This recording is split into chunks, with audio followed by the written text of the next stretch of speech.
Hi there, welcome to my channel, or welcome back to my channel. Thank you so much for joining me for this mini tote bag tutorial. Whether you're advanced or you're very beginner, beginner is who this video is geared towards. You are welcome to use this pattern. You can make a bunch of them and give them away. You can make a bunch of them and sell them. Whatever you do. Fat quarter. It's about 18 by 22 inches of fabric. It is not expensive, depending on where you're getting it from. I can get it from my local craft store for about $1.50 per fat quarter. You can obviously, if you have leftover fabric or you want to repurpose, or you can possibly even get something from the thrift store. It is all up to you, and that's what's so wonderful about sewing. So when you watch the video, if you have any questions or you want to leave me some comments, I'd be happy to interact with you. Thank you so much and enjoy this tutorial. Here we'll start with our fat quarter. I already cut it, but I thought I was recording and I wasn't. Anyhow, you're going to cut across the middle, and then you're going to remove the one side. You're going to turn your fabric and cut across the middle of the next side. If it wasn't already cut, this is what it would look like. This time I'm using my ruler and my rotary cutter as opposed to scissors, just to show you that you can use either or, whatever's easiest for you. I find that I use my rotary cutter for a lot of things. So we're going to take this one piece that hasn't been cut yet, and we're going to cut out our straps. At this point, I'm just ironing over the crease on both sides to make it lay flatter. In the end, your project will look better, but it's not absolutely necessary. For our straps, we're going to cut out two at 3.5 inches each. That long length of the fat quarter fabric, which I believe is 22 inches. Now there are two ways to accomplish this cut. The first way is the way I'm using, with a cutting mat and a grid ruler. You could always use a grid ruler and mark your fabric, the 3.5 inches, and then go over to the ironing board and press that fold and then cut with your scissors. Or you can do it this way, where you're cut right now, right here, I'm just straightening out my edge. That's all I'm doing. But you could cut this in a way, you could use your rotary cutter to cut like I'm doing here. You always just want to make sure that your grid mat has some sort of a tacky or something where it's not going to slip around on your fabric. This stuff is actually similar to a window cling. I got it at the fabric store, but you can buy the grid rulers that already had it. They're called Omni Grip. Really good product, and I haven't had a problem with it.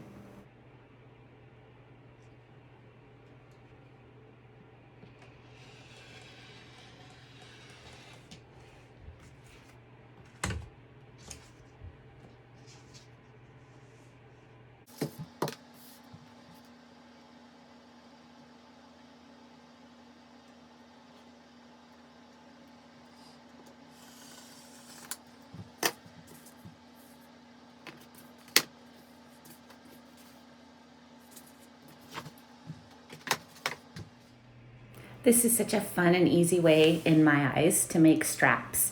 And they come out with pretty professional look to them. You just take your fabric, fold it long ways in half, and then you make a crease in the fabric with your iron.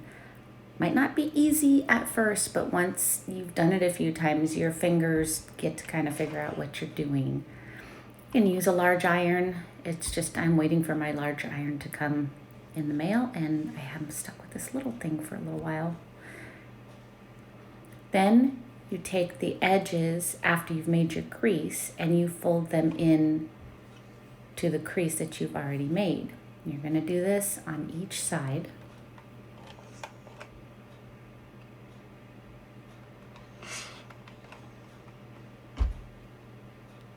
If you use steam, it's very helpful because it makes that crease stay down. And you're not going to open these two back up, so you can let them stay. And I don't know if you know this, but when you crease something with the iron, when it cools is actually when the fold will set.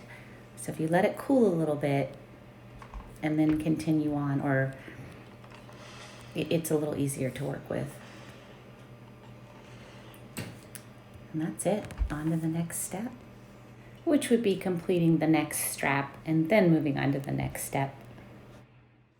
So here we are at the sewing machine, and I'm just going to open this to show you that that's where your fold is, and you're going to sew in from the edge. It's about 1/8 of an inch or even less, and you're just going to sew a straight stitch all the way down. Take your time, go as slow as you need to.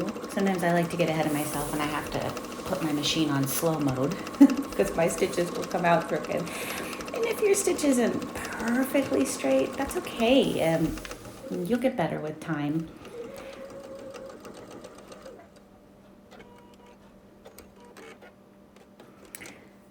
Always backstitch at the front of your stitch and the end, which is just basically you're running your stitch in a little and then you press that backstitch button.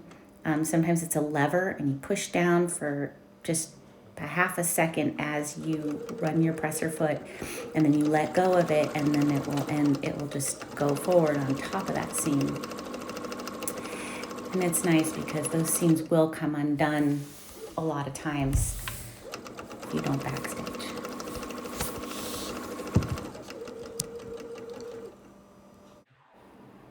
I went ahead and finished the second strap, and here what I'm going to do is I'm just going to clip those little frayed ends, something that helps me to concentrate when I'm trying to attach stuff, because if it's messy and it looks like that, even though it's never going to show up, it's kind of annoying.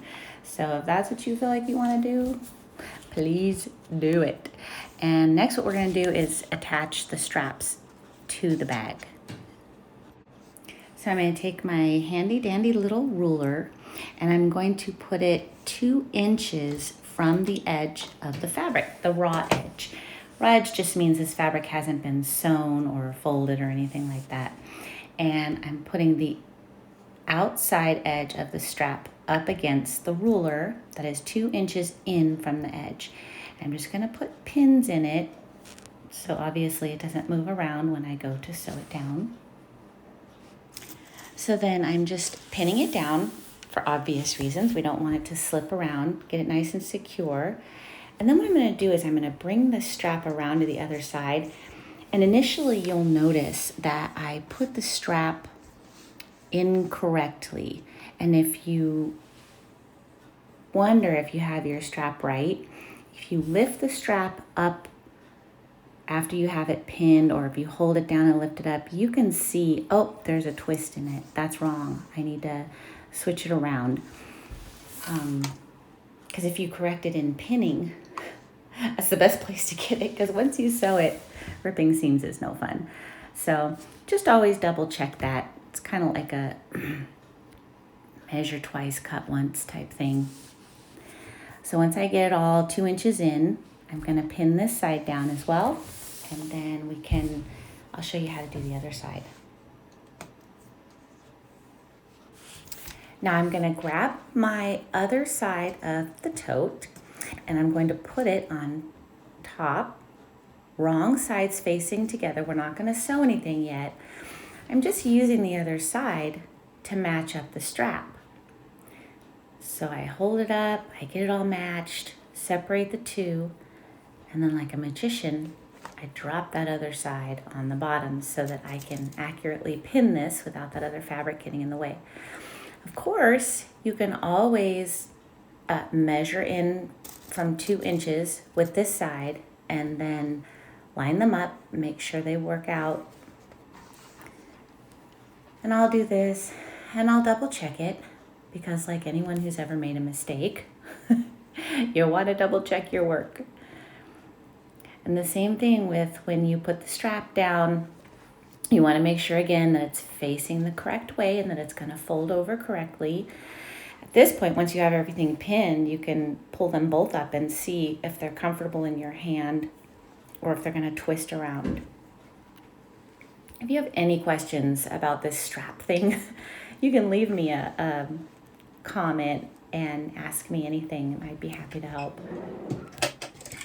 So here I wanted to show you an example using the clips rather than pinning. Sometimes the soundtrack to my sewing is ouch, ouch, because I stick myself. I know they're there, but for some reason I like to get my fingers in the way of those pins. So we bring it over to the sewing machine. And what you want to do is you want to get just on the outside of that strap, and you can make your stitch a little bit longer, because basically what you're doing, this is called a basting stitch, and you're just using a larger stitch, and you just kind of want to tack this into place before you start folding over for your seam and when you're actually going to sew everything down. That way you can get rid of the pins and do your folding. I know I sound like a broken record. No back stitching necessary on this. You just have to, when you're moving it around, you don't want to move it around too much so your stuff doesn't come out. And you don't have to use a larger stitch. You can use your regular, I think I'm doing a 2.5 on this, or a 3 will work. For a basting stitch, it's usually like a 4 or a 5 millimeter stitch. And I'm just going to do, here's the side with the clip.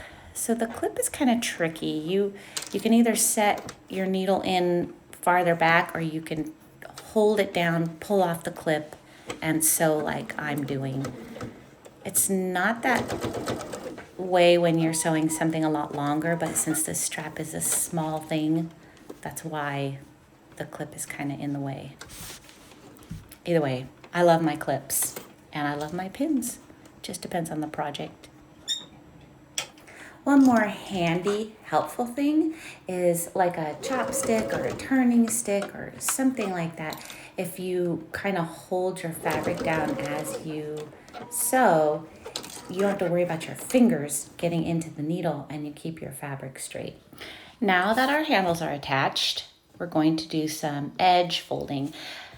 It looks a little more complicated than it actually is, but I take my ruler and I'm just showing you that there's a 1/2 inch mark that I'm going to use, and I'm going to fold this fabric in. I couldn't find my gauge. I have like a little fabric gauge that I like to use because it has a slider on it. It's a little easier to see. But you put this at a 1/2 inch, and then you'll see. I started on the wrong side because I'm right-handed. So I'm going to start ironing from this side.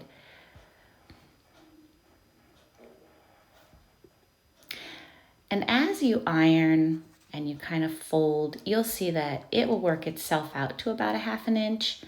And you can go back and double check it with your ruler because you've only ironed, not stitched. Again, the steam, holding it till it cools just a little bit.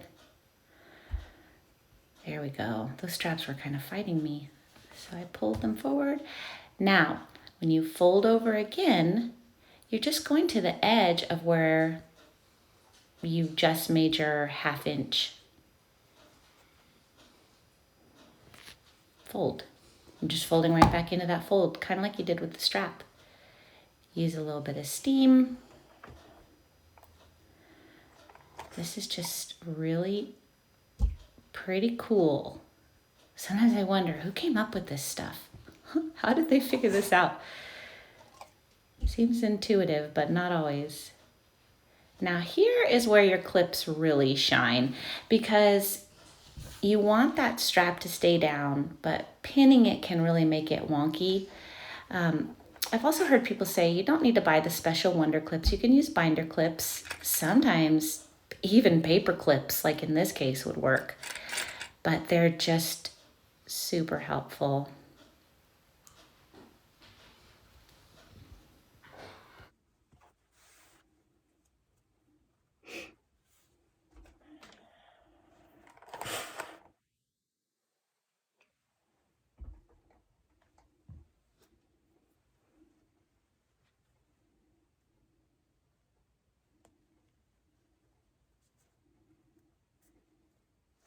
Now don't fold the other side down just yet. I'm going to show you a little trick using your sewing machine. Okay, bear with me on my camera angle. I'm going to take the edge of the fabric, and you'll see this in the next shot. But see where I'm showing you here? There's a little mark on your sewing machine that says half inch. It might say how many centimeters it is. I'm not sure how many centimeters a half an inch is. But I'm just gonna sew like a large stitch, probably that 4 to 5 millimeter stitch, so my fabric doesn't bunch up. Nothing, I'm just sewing along that raw edge at half an inch. And then what this is gonna do is help you with your fold. Here comes the next shot. See, so there's just a stitching line on that raw edge. The straps are actually tucked down, and it's fine. At first I thought maybe I messed it up, but it's fine. You can leave those straps tucked down. And then now you can fold right on that stitching. And it's better even if you make sure that that stitching is just inside that fold, and iron it down, and you can go just like you did on the first one. This is such a great, helpful tool for if you want to get, especially like a long hem, you know, when you're trying to make a skirt, the bottom of the skirt all be even or something like that. If you just use your sewing machine to help you and put a stitch in there, it's tried and true. So go ahead and just finish up that second side, and we're almost done.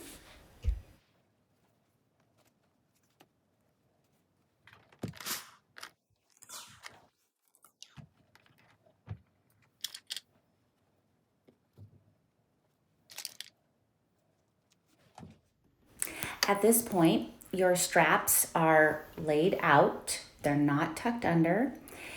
Your wrong side of your fabric is facing the sewing machine, and you have your fold 3/8 of an inch from the needle. And you'll see either like a little mark that says 1, which is 1 centimeter, or 3/8. And you're just gonna sew as straight as you can right over the top. When you get to the strap, it's gonna be kind of hard to see that 3/8 mark, but you can kind of eyeball it. You'd be surprised how far that gets you. And just keep it nice and steady, and sew all the way down. And backstitch at each end. I don't even know, maybe I didn't backstitch at the beginning of that. You are gonna sew up the side seams, so it's not the end of the world, or you don't have to stress about getting that backstitch in. Oh, look at that. So nice. That's what it looks like from the back side. And you always want to stitch on the top when it's going to show. Top stitching gives a cleaner look. You won't see any of your little loose threads, or your back stitching you won't see those end threads.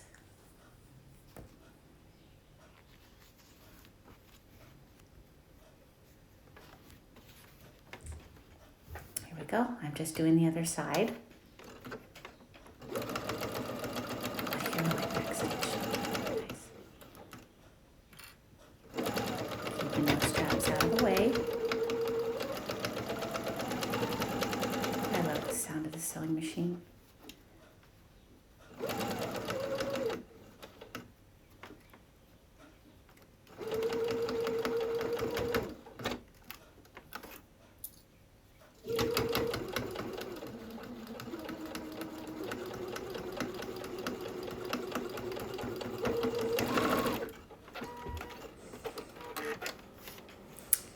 We are good to go. Let's finish this bag up. So now we have both sides, front and back. And what I'm gonna do is I'm gonna match up the top. You wanna make sure that the top is lined up more than the bottom or the sides. You wanna do your best to line up the sides and the bottom, but the top is what's really gonna show. You're gonna sew those side seams together. You always want right side to right side, because you're gonna turn it right side out in the end. And right here what I'm going to do is I'm just going to trim off this little edge, because when I matched up the tops, this little bottom piece was left. So I'm just going to zip that off.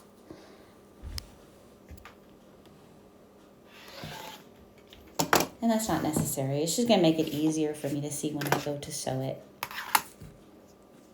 Now what we're going to do is pin the sides and the bottoms together, not the top, because we're not sewing over the top.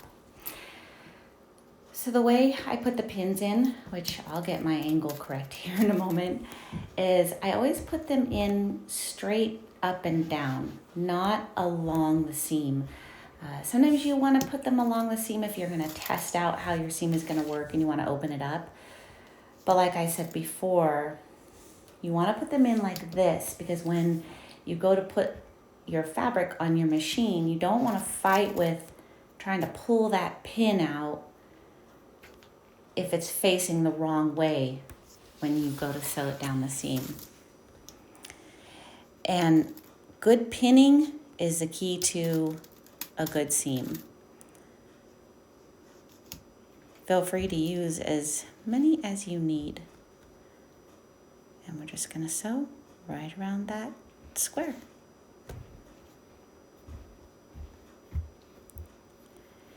And I am using a 1/2 inch seam allowance to sew this bag together. So I'm just going to set that raw edge to where it lines up with that 1/2 inch line mark on my sewing machine. Backstitch the top, definitely. If you don't backstitch the top, you do want to go back and do it, because that's where you're opening and closing the bag.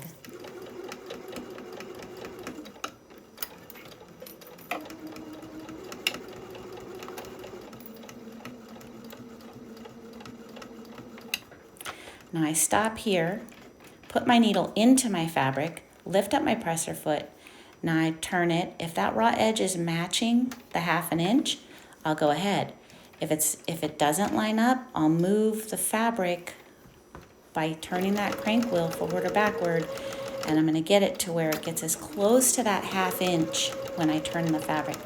Always make sure your needle is down when you turn that fabric around. You'll see here, we're going to do it at this end as well. There, needle is in, turn, didn't match up. Do I need to go forward or backward? Oh, I need to go forward a little bit. And it lines up pretty close. You can also just sew right off to the edge, clip it, and then turn it and do it that way, because it's what kind of seam it is. But this takes a lot less time, I guess. Here we go. We're going to backstitch. So you can run a little bit off the fabric, or you can just backstitch right before you get to the end.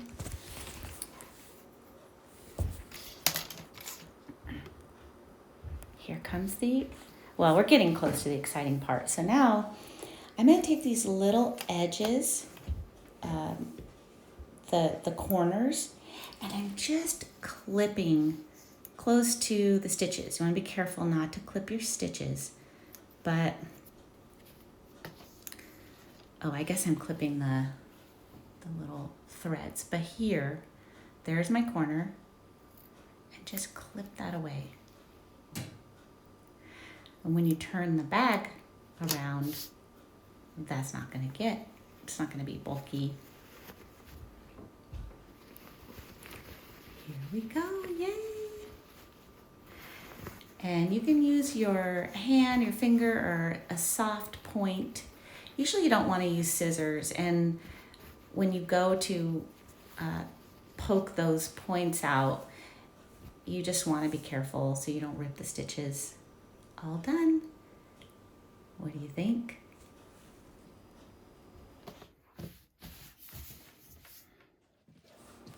So if you want to do some finishing techniques to make your bag really stand out, you can open up the seams with the bag inside out and then iron them down. And then when you go to turn the bag inside out, you can iron them flat.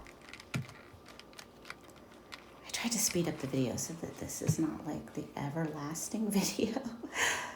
But this is just kind of like a little bonus to show you how to get a very clean finished look And it's a nice way to open the seams without having to put it on top of like a rolled up towel or a tailor's ham.